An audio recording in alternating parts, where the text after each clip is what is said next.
España es un Estado democrático. Este conflicto se debe solucionar en base al derecho español. Muy buenas noches y bienvenidos a las noticias de Intereconomía. Es lunes 26 de marzo y la partida de ajedrez entre el juez Pablo Llarena y Carles Puigdemont ha dado un nuevo paso hacia adelante. Desde hoy podemos hablar de un jaque mate al independentismo. Javier Torres, muy buenas noches. Buenas noches, Salva. Así es, y justamente 155 días después de permanecer fugado, Puigdemont ha sido detenido en territorio alemán. Tras pasar su primera noche entre rejas, sus compañeros vuelven a pensar en cómo hacerle presidente. Será el jueves a las 10 de la mañana en un pleno extraordinario convocado de urgencia cuando las fuerzas separatistas pretenden legitimarle como presidente de la Generalitat. Otro acto más, sin duda, de victimismo, Javier. Mientras tanto, las calles de Cataluña se han convertido en un campo de batalla. La violencia independentista ha provocado un centenar de heridos, contenedores ardiendo, carreteras cortadas y asaltos a comercios. Actos por los que han sido detenidas 4 personas que ya se encuentran en libertad. Lo analizaremos a lo largo de este informativo. El resto de noticias en nuestro sumario.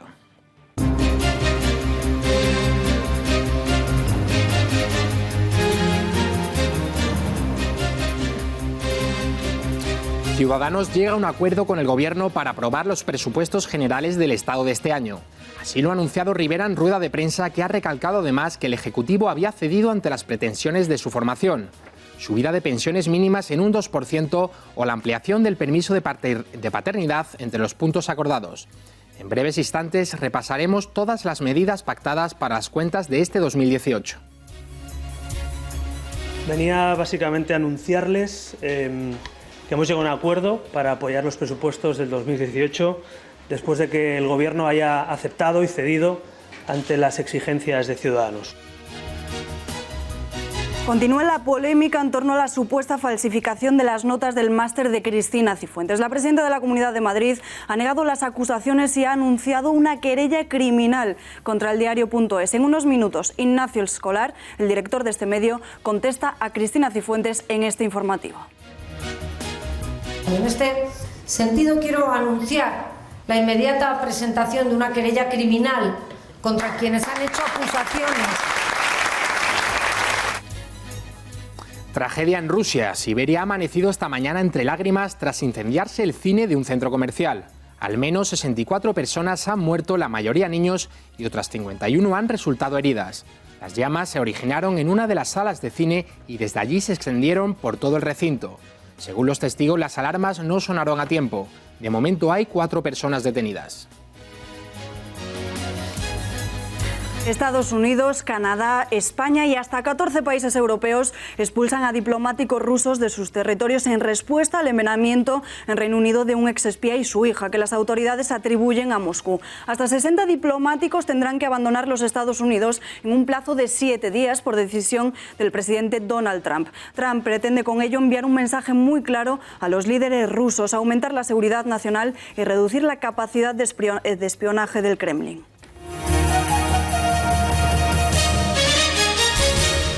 Contemplen la possibilitat que s'apliquin mesures cautelars i en aquest cas l'empresonament preventiu de Carles Puigdemont? Sí, clar. Totes les possibilitats les contemplem per descomptat. No podem descartar en res. Això suposo que en un termini breu entre avui i demà ho sabrem. És possible també que el que es decreti inicialment no sigui tampoc absolutament definitiu. En principi, a Bèlgica teníem l'avantatge que en Carles Puigdemont té casa, té residència coneguda i, per tant, era més fàcil obtenir allà una situació més favorable.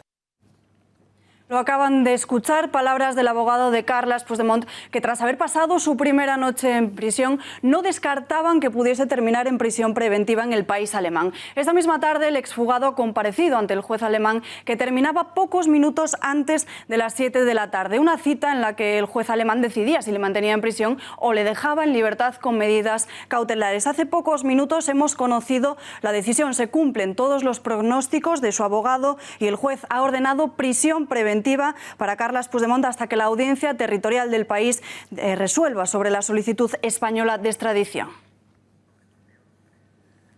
Alemania considera que el caso debe resolverse en base al derecho español. Así lo ha manifestado el portavoz del gobierno germánico, que también se ha encargado de asegurar que la detención de Carles Puigdemont no va a interferir de ningún modo en las relaciones con España. España es un Estado democrático. Este conflicto se debe solucionar en base al derecho español. El que fuera presidente de la región catalana fue detenido en una autopista del país de Merkel, en el que entró a través de la frontera con Dinamarca, tras abandonar el viernes por la noche Finlandia. Conectamos en directo con nuestra redacción de noticias. Fátima García Manzano, muy buenas noches. ¿Cómo fue ese arresto? Buenas noches. Los agentes de la Policía Nacional y del Cuerpo Nacional de Inteligencia le seguían la pista al expresidente Carles Puigdemont desde que decidió el pasado 30 de octubre huir, poner rumbo hacia Bruselas. Sin embargo, ese seguimiento se intensificó después de que el pasado viernes el juez Pablo Llarena, el juez del Tribunal Supremo, reactivara la euroorden para detenerle. Finalmente, Puigdemont no se presentó ante las autoridades, sino que fue detenido en Alemania. Pero si os parece, para tener más detalles de cómo ha sido la gira europea del expresidente desde que salió de España el pasado 30 de octubre y para saber los detalles de cómo lo han detenido, vamos a ver el siguiente vídeo. El cerco al expresidente Carles Puigdemont ha surtido efecto. Este domingo saltaba la noticia. Había sido detenido en Alemania tras haber cruzado la frontera con Dinamarca. Y todo gracias al exhausto seguimiento tanto de los servicios de información de la Policía Nacional como los de inteligencia del CNI, después de que el juez Llarena dictara la orden de detención internacional. Pero hasta ese día, Puigdemont había disfrutado de una larga y fructífera gira por Europa. Fue el 30 de octubre cuando decidió exiliarse y tras la declaración de independencia, ahora dicen simbólica, en el Parlamento, huyó a Bruselas, país en el que la legislación le favorecía. Pero tardó poco en campar a sus anchas por Europa. 3 meses después se trasladaba a Copenhague para un debate en una universidad que fue muy comentada después de que una profesora le cantara las 40. Abierta la veda, decidió volver a arriesgarse y reunirse en Ginebra con Ana Gabriel, también en el exilio en Suiza, y participar en un debate y hasta en un acto de la ONU. Su último viaje a Helsinki. Fue allí cuando recibió la noticia de que tenía que entregarse a las autoridades. Y no lo hizo a pesar de que su abogado dijera que Puigdemont iba a cumplir con la justicia. Se montó en su coche en busca de una huida perfecta. Solo tenía que viajar de Finlandia a Bélgica por carretera, atravesando Dinamarca y Alemania. Pero fue ahí cuando la policía le dio el alto. Y lo hizo gracias a la información suministrada por los agentes españoles que, gracias a una baliza de seguimiento que geolocalizaba en todo momento su ubicación, mantenía monitorizados los movimientos de Puigdemont en la furgoneta con matrícula belga. Para hablar de todo lo relacionado con la detención de Carles Puigdemont, recibimos en plató al exagente del CNI y abogado penalista Juan Rando. Señor Rando, buenas noches. Hola, buenas noches. Diversos líderes independentistas, periodistas, señalaban que la intención de Carles Puigdemont era la de dejarse atrapar. Ustedes tenían información, el CNI tenía información de los pasos, de dónde se movía el expresidente catalán.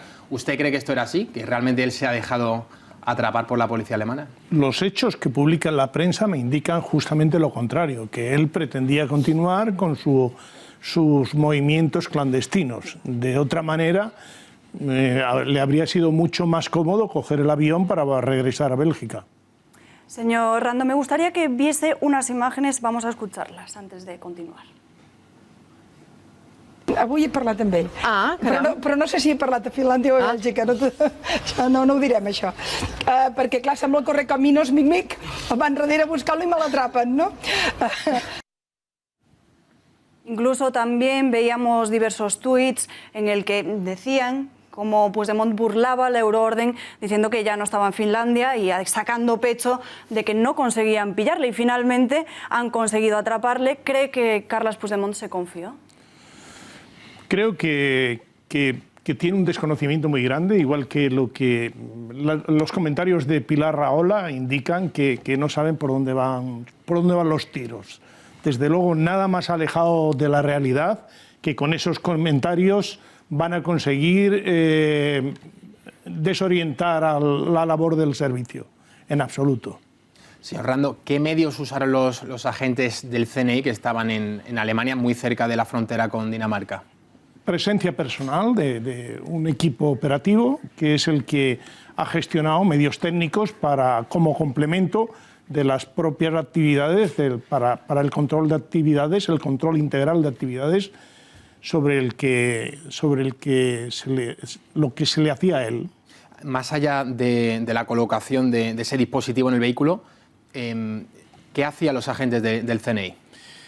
El dispositivo en el vehículo es una mera anécdota. Lo más importante es justamente la labor de los hombres y mujeres que forman ese equipo, que se encargan de seguirle, de controlarle.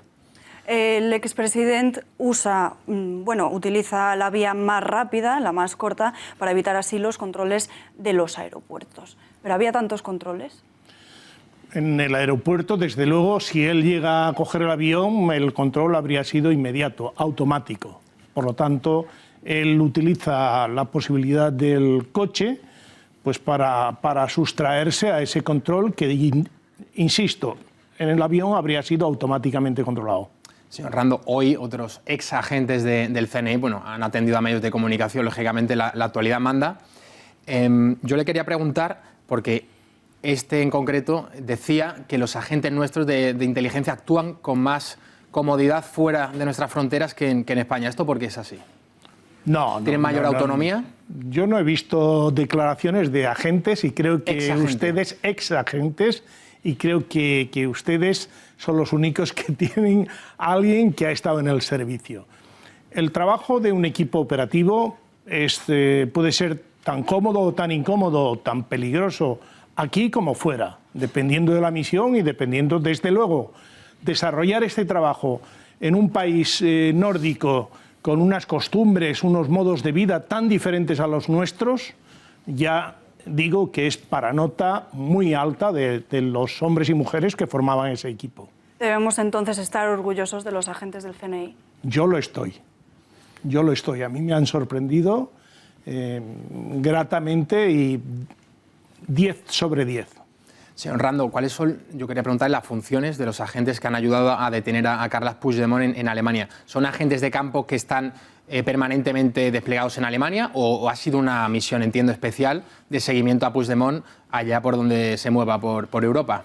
Lo habitual es que el centro tenga un trabajo que es el control, el seguimiento de una operación a cargo de los hombres del centro, hombres y mujeres del centro, y la explotación en la última fase, que implica ya detenciones, implica ya sacar a la luz, reventar la operación, como solemos decir, lo suele hacer siempre la Guardia Civil o la Policía Nacional. Esto es por sistema, el centro no lo hace, por lo tanto la medalla se la apunta el que hace las detenciones. ¿Y cómo se prepara un dispositivo de este calibre?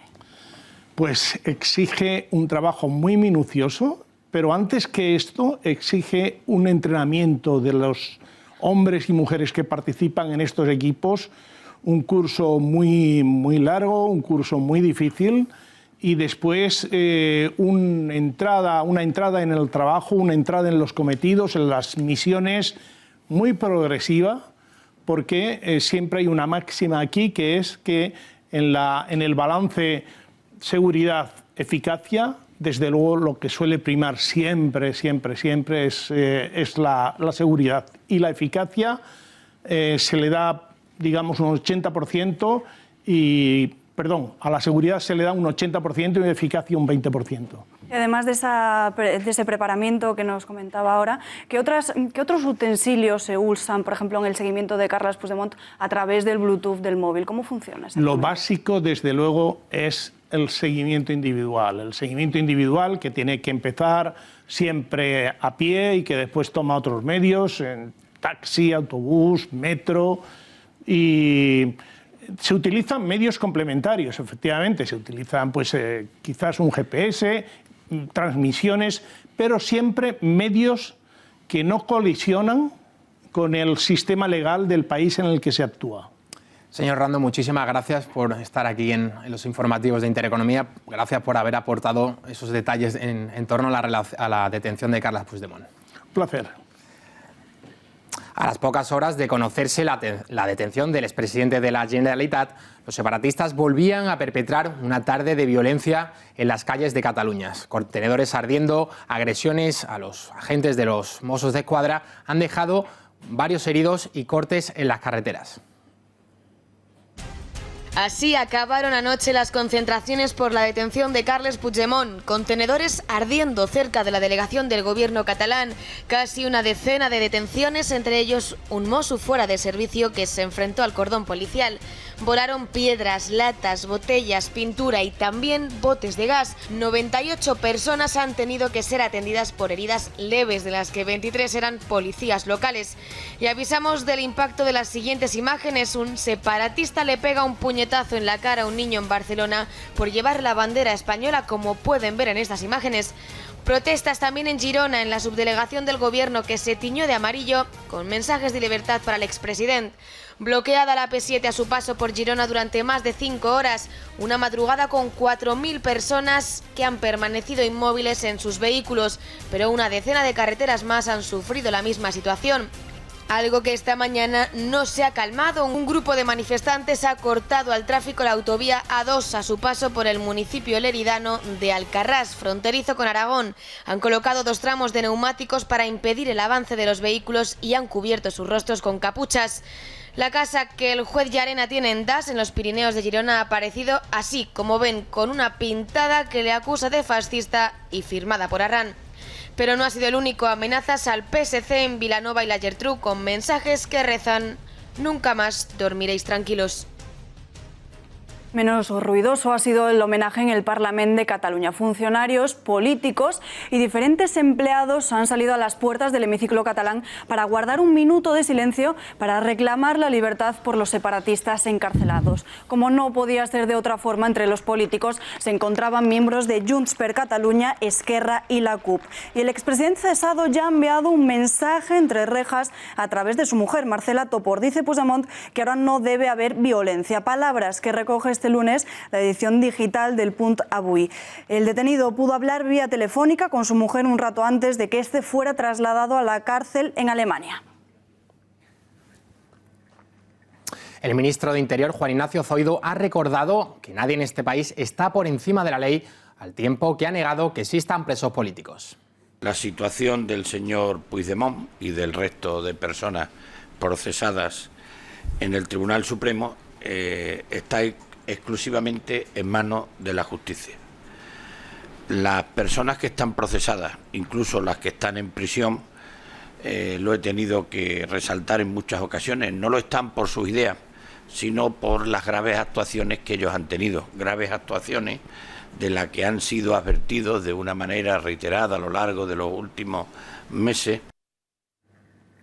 María Mato, buenas noches. ¿Cómo se ha vivido la detención de Puigdemont en el extranjero? Buenas noches. Bueno, pues para eso vamos a repasar cómo lo han tratado los principales medios extranjeros. Vamos a comenzar por el alemán Die Welt, que obviamente se hace eco del arresto en su territorio. Lo destaca en su portada impresa como una de las noticias del día y con también una gran foto de Puigdemont, que ahora van a ver, y dice fuera de circulación. En su artículo incluye algunos detalles sobre la información, como la carretera en la que se ha detenido y también la hora. Vamos a seguir con el también alemán, el diario sensacionalista Bild, que informa de una detención con un título doble que también alude a los disturbios en Barcelona. Utiliza además un llamativo montaje fotográfico y ha hecho un seguimiento pues muy exhaustivo de las protestas en territorio español. Su reflexión: Barcelona arde con el futuro judicial de Puigdemont en el aire. Y vamos ahora con nuestros vecinos franceses. La edición online de Le Monde hace un repaso y dice así: la destitución de Puigdemont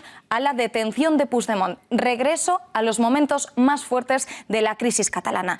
Le Figaro, también el diario francés, en su portada de hoy, también con esa detención y esas protestas en Cataluña. Y nos vamos hasta Italia con el Corriere della Sera, que lleva también la portada y los disturbios en Barcelona y afirma que la extradición es ya un caso político. En Reino Unido, el diario The Guardian abre su portada con la edición digital con el título "El expresidente catalán declarará en Alemania en medio de las protestas en Barcelona". Y también en Berlín incluye un perfil de Puigdemont en el que explica pues, cómo llegó a convertirse en ese líder del independentismo catalán. Y el estadounidense New York Times titula "El arresto de Carles Puigdemont en Alemania mete al gigante europeo en la lucha catalana". En su artículo también explica la situación e insiste en la internacionalización del conflicto catalán. Y por último vamos al diario escocés The Scotsman, que ha llevado también a su portada una enorme fotografía de las protestas de Barcelona y apunta pues, a esa orden de detención también de Clara Ponsatí,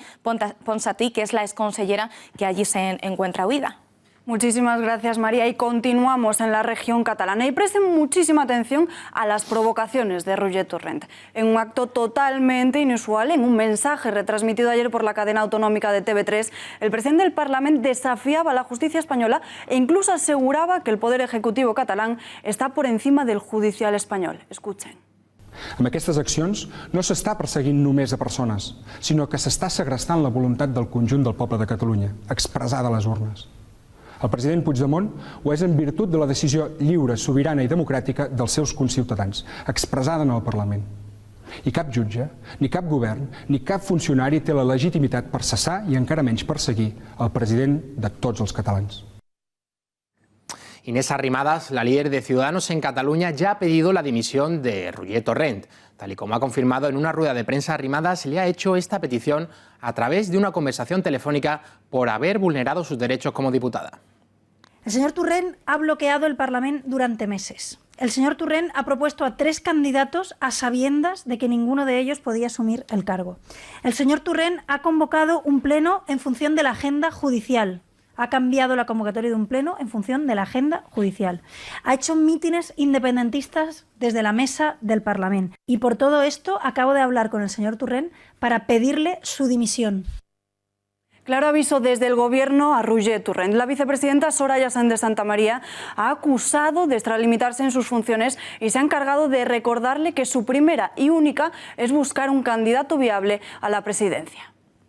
Los demócratas, que además confiamos en el Estado de Derecho, pues nos tranquiliza ver que las instituciones funcionan y que en este país que es España todos somos iguales ante la ley y que nadie puede infinitamente seguir burlándose de la justicia. Yo creo que es una buena noticia. Esta mañana se ha producido una reunión entre el máximo responsable de los Mossos d'Esquadra, Ferran López, y el presidente del Parlament, Roger Torrent, por los graves disturbios producidos anoche en las calles catalanas debido a la detención de Carles Puigdemont. Ferran le ha pedido a Torrent que haga un llamamiento a la calma. Hablamos de esta reunión entre el máximo responsable de los Mossos y el presidente del Parlament con el autor de esta información, el periodista de Voz Populi, Alejandro Requeijo. Alejandro, buenas noches. Hola, ¿qué tal? Buenas noches. Al mismo tiempo que se estaban produciendo disturbios en las calles catalanas, Torrent dijo que ningún juez podía juzgar al expresidente Puigdemont. ¿Fueron sus palabras las que movieron al comisario Ferran López a solicitar esta reunión? Bueno, yo creo que básicamente lo que motivó al comisario de los Mossos, actual máximo responsable del cuerpo policial, Ferran López, fueron los disturbios en sí que se vivieron durante todo el domingo, ¿no?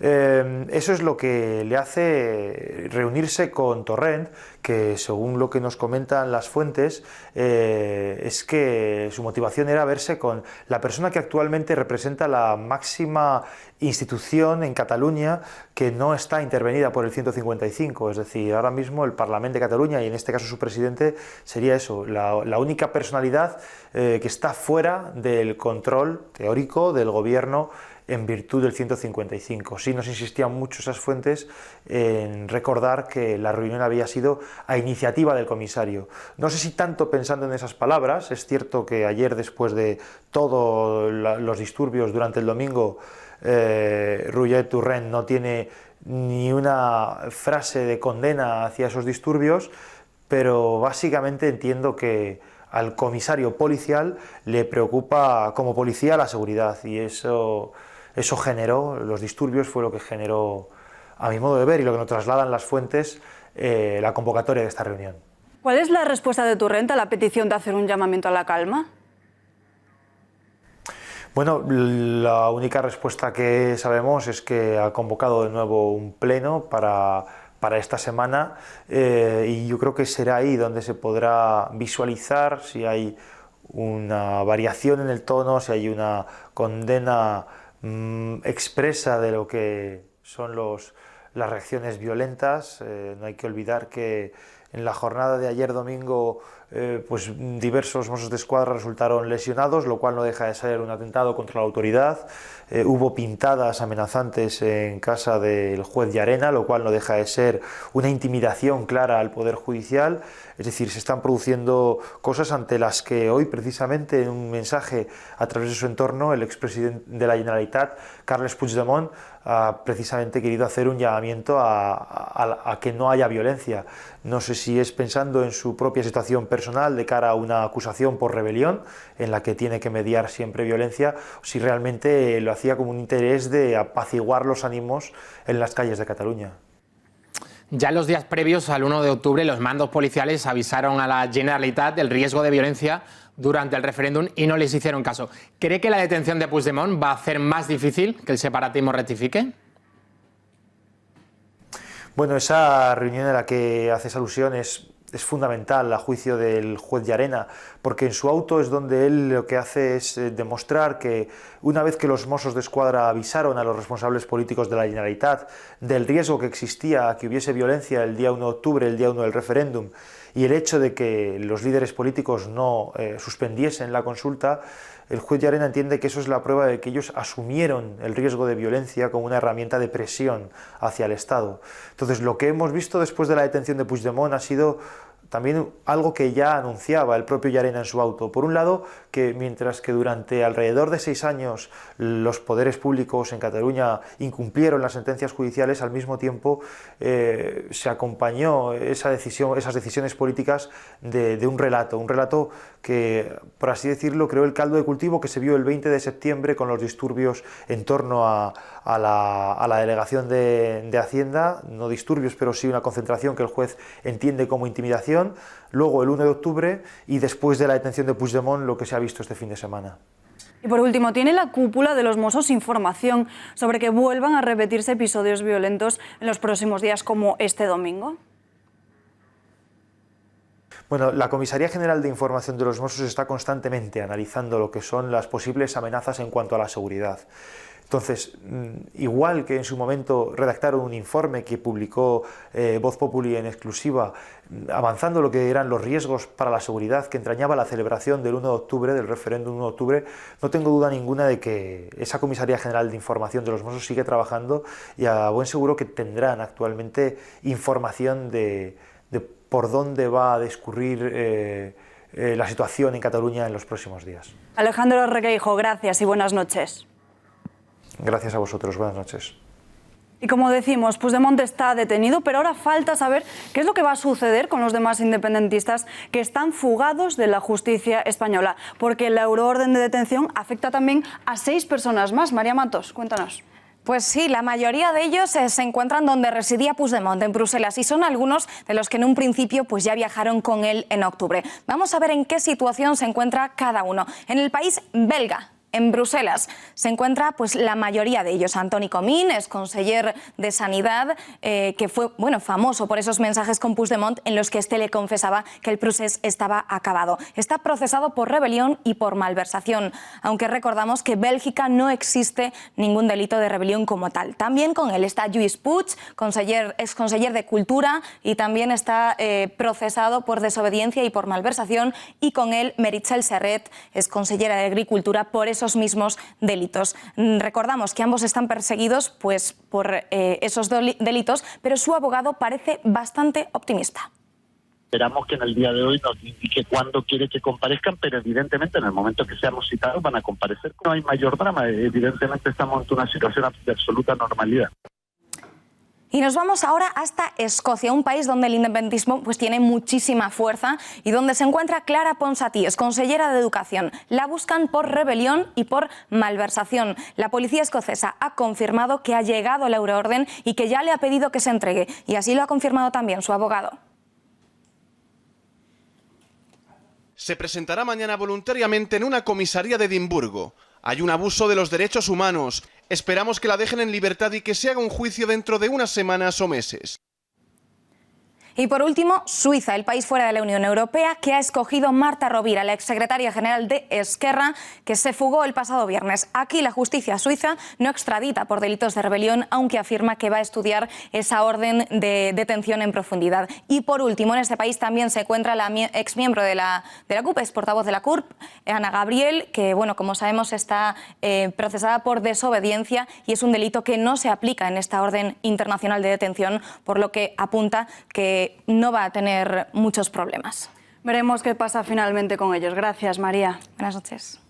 Y si lo avanzábamos la semana pasada, ni Carles Puigdemont ni sus compañeros renuncian a colocarle como presidente del escenario actual Junts per Catalunya. Sabe que no puede investirle sin saltarse la ley, algo a lo que Esquerra y PDeCAT no están dispuestos, únicamente la CUP. Y sin embargo, esta misma mañana han registrado una resolución para aprobarla en un pleno convocado de urgencia que se celebrará el miércoles a las 10 de la mañana, en el que se comprometen a adoptar las medidas necesarias para garantizar que Puigdemont pueda ejercer sus derechos políticos, incluyendo el derecho a ser investido presidente.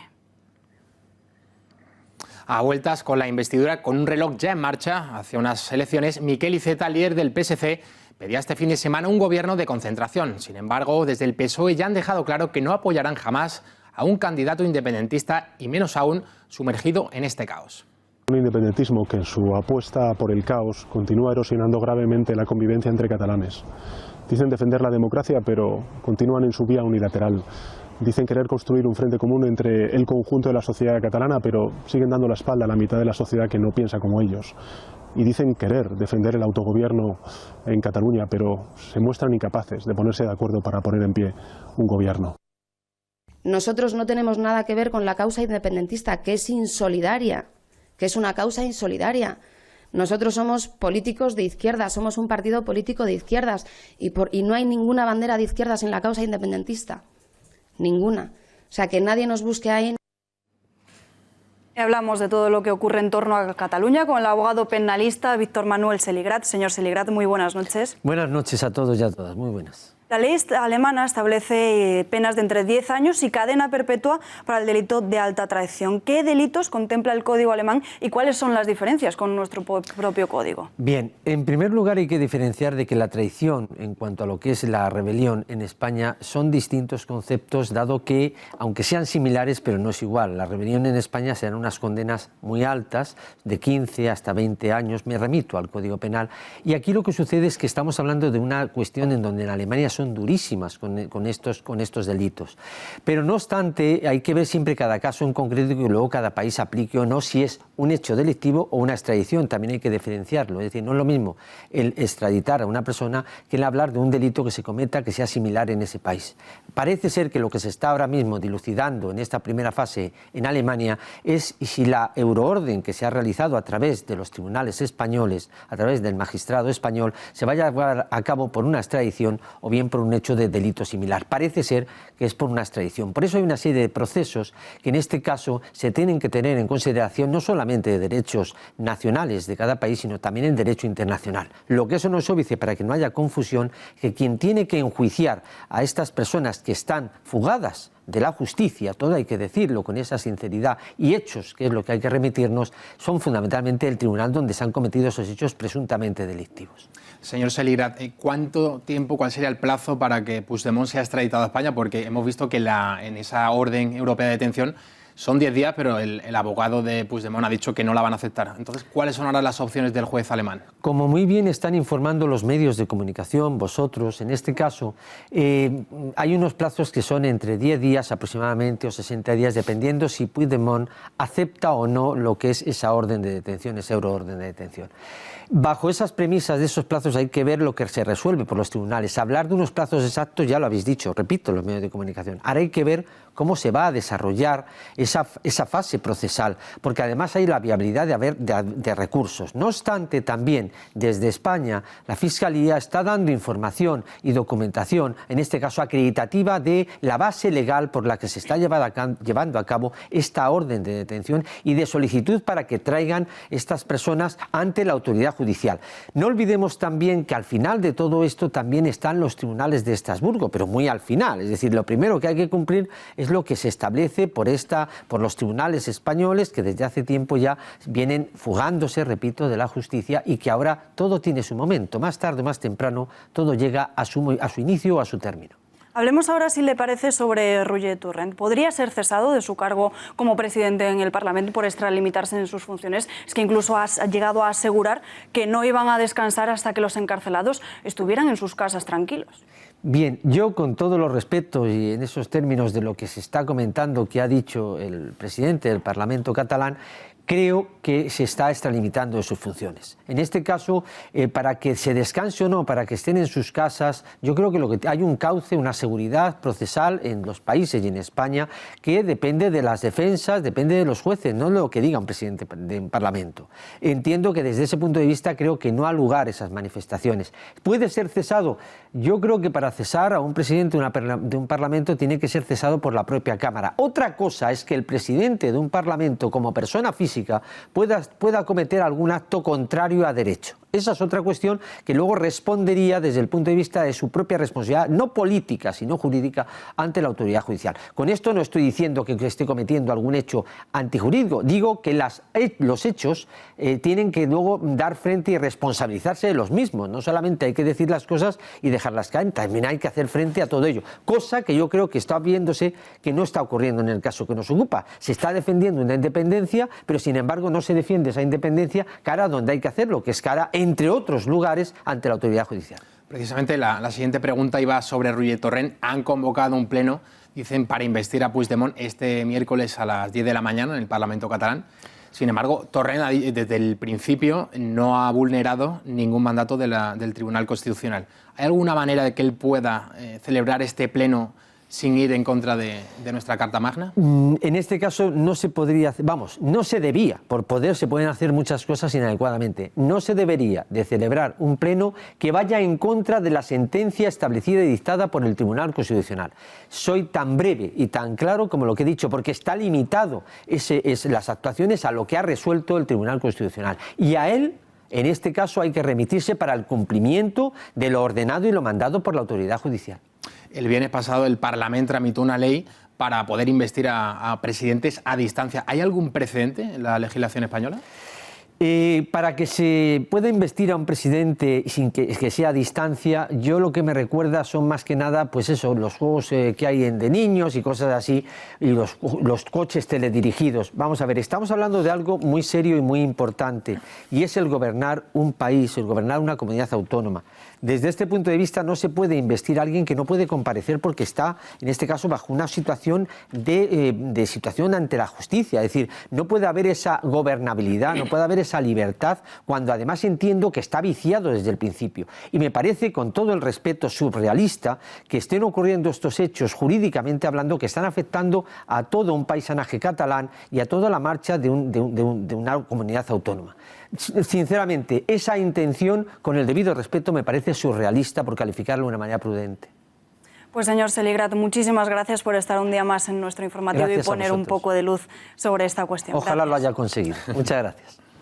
Y como decíamos, las masas salían ayer a las calles catalanas al son de las llamadas del Comité de Defensa de la República y de las organizaciones separatistas de ANC y de Òmnium Cultural. Y como no era de extrañar, TV3 llamaba a la movilización a través de una programación especial de duración de hasta 3 horas. Desde el Partido Popular han denunciado que se debe reconsiderar el papel de la cadena autonómica por alentar, según dicen, los altercados de la región en la jornada del domingo. Las filas populares señalan que TV3 señalaba lugares y que incluso animaba a la participación cuando deberían haber mostrado una posición de total neutralidad. En aquests moments veuen que els serveis de protecció civil estan atenent alguna de les persones que poden haver resultat contusionades en les càrregues policials. Doncs ara podem dir que el focus d'atenció s'ha traslladat d'aquí, de davant de la subdelegació del govern, on s'ha desenvolupat la concentració convocada a les 7, cap a l'autopista, cap a l'AP7, a la sortida oest de Girona. Hablamos del posible papel de TV3 en los disturbios de anoche con el secretario del PP en Cataluña y diputado en el Parlamento, Santiago Rodríguez. Señor Rodríguez, buenas noches. Buenas noches. ¿Cuánta culpa cree usted que tiene la televisión autonómica en los ataques a la policía producidos anoche?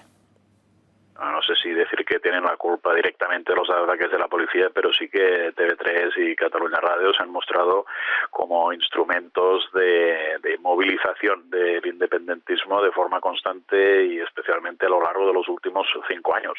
Los ejemplos que ustedes han puesto son ejemplos más que evidentes, pero es continuamente, es cada día, es mantener el lenguaje de los independentistas, es seguir hablando de gobierno legítimo, seguir hablando de presos políticos, seguir hablando de exiliados, es decir, todo el lenguaje que los independentistas utilizan para dar esta cosmovisión de las cosas es exactamente el mismo que los medios de comunicación públicos de la Generalitat pues continuamente están utilizando.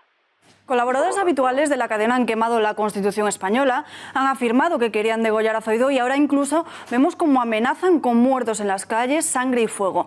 ¿Qué medidas se van a tomar ante esto?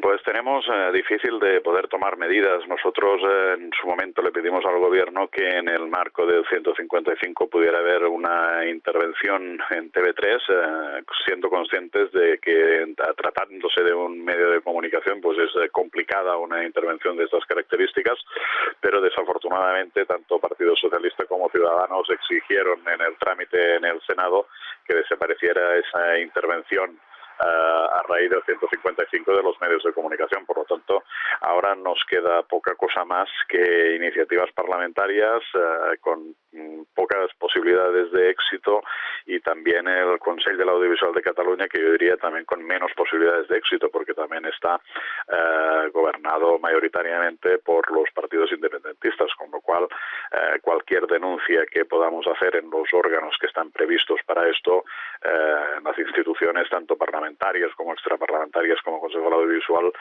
difícilmente van a obtener resultados, con lo cual lo único que nos queda es la denuncia pública y poner en evidencia que estos medios de comunicación están para servir a una parte de la sociedad catalana, no para el conjunto de la sociedad catalana, y realmente están haciendo daño en el conjunto de la sociedad. Señor Rodríguez, ¿por qué el gobierno no se ha atrevido todavía a cerrar TV3? ¿Cree usted que lo hará finalmente?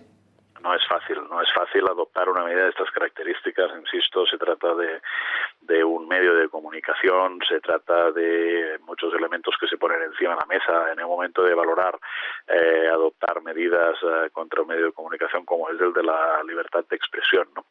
A ver, lo que es complicado, insisto que en el marco del 155 que había esa posibilidad de intervención, difícil también, porque realmente una intervención de un medio de comunicación de esas características también es complicado, pero desafortunadamente, especialmente el Partido Socialista insistió en que se dejara TV3 y Catalunya Radio al margen de esa intervención. Por lo tanto, yo veo extraordinariamente complicado que se puedan adoptar medidas contundentes contra estos medios de comunicación. Señor Rodríguez, le pido brevedad, que nos queda muy poco tiempo. El pasado viernes, Pedro Fernández, el vicesecretario jurídico de Vox, que ejerce la acusación popular en la causa del Procés, dijo que jueces y personas políticas recibían amenazas constantes y presiones. Incluso hemos visto numerosos ataques a partidos separatistas. ¿Hay miedo dentro de las filas populares a un acto de este tipo? Hay respeto, hay mucho respeto, mucha prudencia, mucha precaución, pero miedo no, por desgracia. El miedo ya hace años que lo hemos perdido y tenemos la convicción de defender aquello en lo que creemos, y eso nos hace pues que tengamos esa prudencia, esa precaución, ese respeto, pero en ningún caso miedo, porque estamos convencidos de lo que defendemos. Pues señor Rodríguez, gracias y buenas noches. Muchas gracias a ustedes, buenas noches.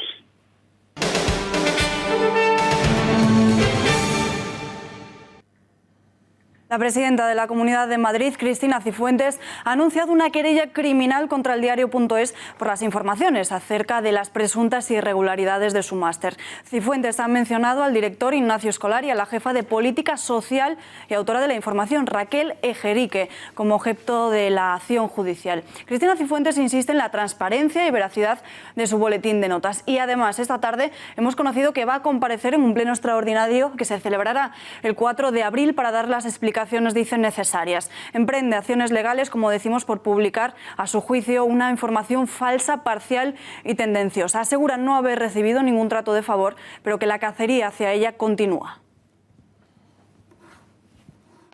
No ha sido esta, sin embargo, la única operación que se ha puesto en marcha recientemente para tratar de destruirme política y personalmente.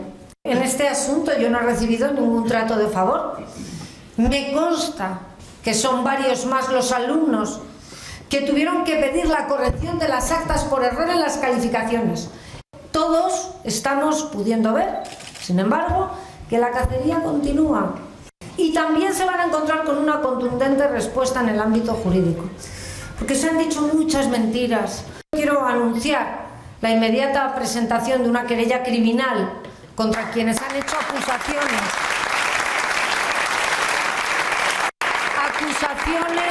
basadas en falsedades, concretamente contra doña Raquel Ejerique, periodista del diario.es, y contra don Ignacio Escolar, director de este medio. El secretario general del PSOE de Madrid, José Manuel Franco, ha pedido que Cifuentes comparezca en sede parlamentaria para ofrecer las explicaciones pertinentes sobre las notas de su máster, al tiempo que le ha exigido ética política. Cristina Cifuentes tenga la oportunidad de dar las oportunas explicaciones.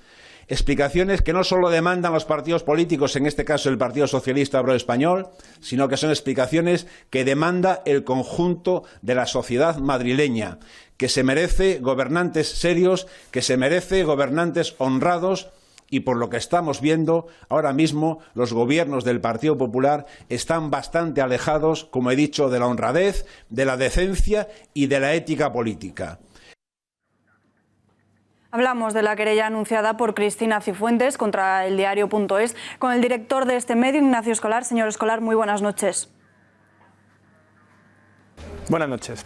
Señor Escolar, ¿qué credibilidad le da usted a las medidas anunciadas por la presidenta regional? ¿Está nervioso? Bueno, agradable no es nunca que te anuncien una querella criminal, como ha dicho literalmente Cristina Cifuentes, porque significa que va por la vía penal. Por la vía penal significa que en vez de poner una demanda y pedir una indemnización, lo que pide es una condena de cárcel contra dos periodistas, contra mi compañera Raquel Ejerique y contra mí como director del diario.es. Eso nunca es agradable, pero preocupado no estoy porque la información que hemos dado, me reafirmo completamente en ella y es profesional, contrastada y veraz. Es una información que estoy seguro que pasará, o confío en que pasará, el filtro de cualquier tribunal, y que además nos queda todavía unos cuantos datos por contar. Hemos publicado algo que es imbatible, en mi opinión. Hemos contado primero que una funcionaria le cambió las notas 2 años después de haber terminado el curso. Una funcionaria que no era la persona habilitada para hacer esos cambios y que además resulta que era conocida de Cifuentes desde hace muchos años. Hemos contado también que el tribunal que examinó su trabajo de fin de máster, que no aparece, era ilegal porque estaba conformado por 3 profesoras que no eran suficientes, porque ninguna de ellas era funcionaria con plaza en propiedad, ni tampoco era de otra universidad, como exige la propia regulación de la universidad. Y lo más gordo que hemos publicado, que lo dimos este sábado y que ha tenido relativa poca repercusión, sobre todo tras la querella, pero que para mí es gravísimo, es que hablamos con 5 de los 20 alumnos que participaron junto con Cifuentes en ese curso. Es que era un curso presencial, un curso de 600 horas lectivas, los jueves por la tarde, los viernes por la tarde, los sábados por la mañana, y que nunca vieron a Cristina Cifuentes en la clase, nunca, a lo largo de un año entero, de un curso escolar entero, desde septiembre hasta junio, no la vieron jamás. Y eso es muy difícil de explicar, cómo puedes lograr 5 sobresalientes, sin pisar la clase. Ustedes han anunciado que tienen más pruebas que acreditan la falsificación de la nota de la presidenta. ¿De qué tipo y cuándo podréis verlas? Estamos terminando todavía de contrastar algunos aspectos, pero sí que tenemos más pruebas sobre más irregularidades que demuestran que la versión que está dando hoy Cristina Cifuentes, que es la segunda ya, porque ha cambiado de versión varias veces y todavía la actual tiene un montón de agujeros, la que está dando ahora tiene más agujeros aún. Hay muchos datos muy concretos de algunos documentos y de algunas fechas que no coinciden nada y que dejan a la presidenta de Madrid muy mal. Ella se empeña en decir que su TFM está acabado, defendido y que todo ha sido legal, pero no lo hemos visto. ¿Existe realmente?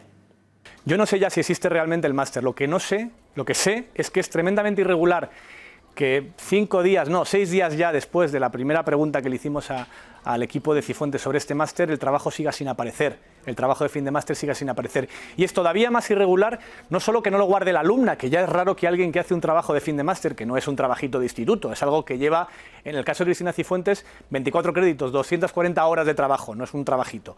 Pues que alguien haga algo así y lo pierda y no guarde ningún registro, ni él, ni su director de trabajo, y no guarde ningún registro en la universidad, que es lo más grave de todo. ¿Cómo es posible que un trabajo se presente y no aparezca en ningún registro de la universidad? No está, pues sabrá Cifuentes por qué, pero desde luego no huele nada bien. ¿Qué podría hacer Cifuentes para demostrar su veracidad? ¿Hay alguna manera que pueda zanjar este asunto demostrando? Es que a mí me resulta imposible creer hoy en su versión, porque ya ha cambiado de versión 2 veces y porque la última en la que se reafirma es falsa, es completamente falsa y lo sabemos en el diario.es. Ella insiste en que se la ha tratado como una alumna más, es imposible. No conozco a ninguna alumna de un máster que se pase el curso académico completo sin ir a clase y saque sobresalientes. Y no conozco a ningún otro alumno de máster de ninguna universidad española que no sea capaz de enseñar su trabajo de fin de máster 4 años después, que si dijésemos que es un trabajo de fin de máster de los años 80 y que se hizo a máquina, entendería que se puede perder en una mudanza, pero en los años de la informática, de Internet, ¿cómo se puede perder un trabajo de fin de máster del año 2012? Es imposible, salvo que haya mucho que contar. Estas informaciones de ser veraces a la par que polémicas serían muy graves. ¿Podríamos ver próximamente el final de Cristina Cifuentes como presidenta? Es decir, ¿le podría costar su carrera como política? Yo cuando publiqué en el año 2009 ya los papeles de Fundescam que demostraban los donativos ilegales de varios empresarios que estaban relacionados con el PP de Madrid y beneficiados por contratos públicos en la Administración de Madrid al PP de Madrid para pagar la campaña electoral de Esperanza Aguirre, y lo demostré con papeles y con recibís, pensaba que al día siguiente Esperanza Aguirre iba a caer y nos ha costado 8 años, 9 años en que tal cosa sucediese. No creo que el momento sea igual, porque Cristina Cifuentes depende mucho de aliados como Ciudadanos, que no están dispuestos a tragar con que su perro se ha comido sus deberes, y puede tenerlo mucho más difícil. Yo lo que sí que creo es que la credibilidad de Cristina Cifuentes como política regeneradora y limpia se acaba de terminar. Yo ya no me la creo, y creo que muchísima gente tampoco. ¿PP celebrando esta exclusiva? Pues no lo sé, se ha especulado mucho con que detrás del diario.es y de esta información está Ignacio González, por ejemplo. A González también me demandó. Me pedía, creo recordar, 600.000 euros de indemnización, una cosa así. Le ganamos en primera instancia en el Superior de Justicia de Madrid y en el Supremo. ¿Alguien se cree que González me va a pasar a mí una información? O Granados también. No, la verdad es que detrás del diario.es lo que hay, a pesar de que Cifuentes está especulando con que es juego sucio, con que es motivos políticos, con que es una campaña provocada por levantar las alfombras de la corrupción, lo que hay es una información periodística, profesional, una investigación de Raquel Ejerique de 10. Y es eso lo que hay. Y también hay detrás 25.000 socios que nos apoyan en el diario.es. Señor Escolar, gracias. Buenas noches. Gracias a vosotros.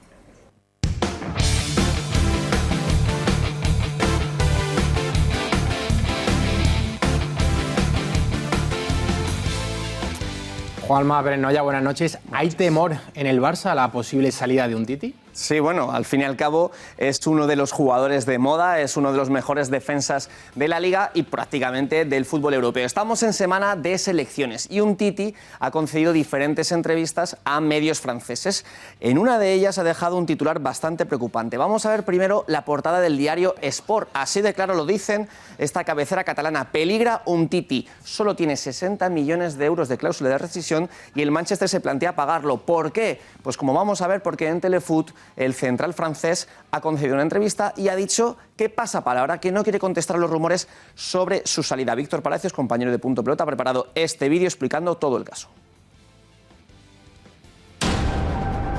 Alarma en el Barça por el futuro de Umtiti. El francés quiere cobrar 9 millones de euros y la renovación no va por buen puerto. Fíjense en la portada de hoy del diario Sport. El central acaba contrato con los azulgranas en 2021 y su cláusula es irrisoria, 60 millones de euros. Una auténtica ganga para cualquier gran club europeo. Sin ir más lejos, el Manchester United de Mourinho está al acecho. Además, el Barça hoy en día se niega en rotundo a renovar al defensa por 9 kilos, una cantidad que le situaría en el mismo escalón salarial de futbolistas como Andrés Iniesta o Luis Suárez. En Can Barça han pasado de la inquietud al temor en las últimas horas. Big Sam concedió una entrevista para Telefoot junto a Giroud en la concentración de la selección gala. Y ojo a lo que contestó cuando le preguntaron por los Red Devils. Samuel, il vous reste 2 ans de contrat, le Barça veut absolument vous prolonger. Votre priorité justement c'est de prolonger?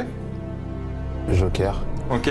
On parle d'un intérêt de Manchester United ces dernières semaines, ça pourrait vous intéresser? Le Joker. Joker, o lo que es lo mismo, pasapalabra. El central no desmiente que esté negociando con Mourinho, algo que en la prensa catalana se toma como una forma de presión para lograr una renovación al alza. Y es que Umtiti está adaptado a la perfección. El fantasma del fichaje desconocido ha desembocado en una titularidad indiscutible. Es el jerarca y quiere que en su nuevo contrato se le valore como tal. Y a Bartomeu se le acaba el tiempo. Juanma, muchísimas gracias. Vosotros. Y muchísimas gracias a todos ustedes por su confianza. Volvemos mañana a las 8:30. Que tengan una buena noche.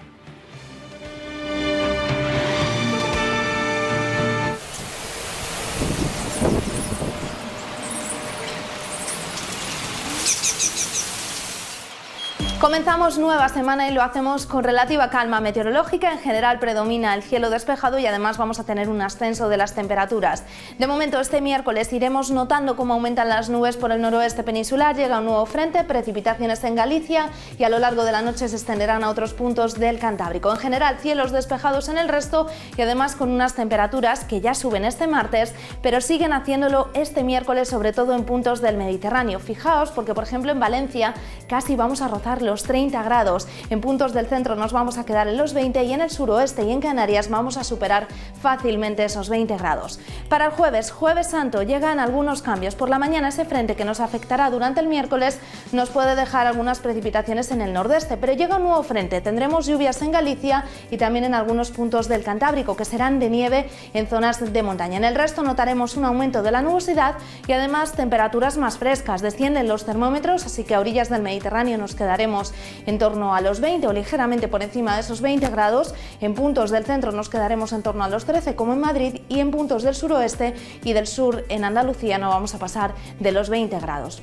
De cara a los días festivos, en la jornada del Viernes Santo, ese frente que nos va a afectar durante el jueves va a ir cruzando la península, de forma que vamos a tener precipitaciones en muchas zonas de España, a orillas del Mediterráneo mucho menos probables. El sábado, lluvias en puntos del norte peninsular y el domingo también se repiten esas precipitaciones en el norte y especialmente en Galicia, donde pueden ser persistentes. Todo esto además acompañado de un descenso térmico, vuelven las heladas y con ambiente mucho más fresco en esta Semana Santa.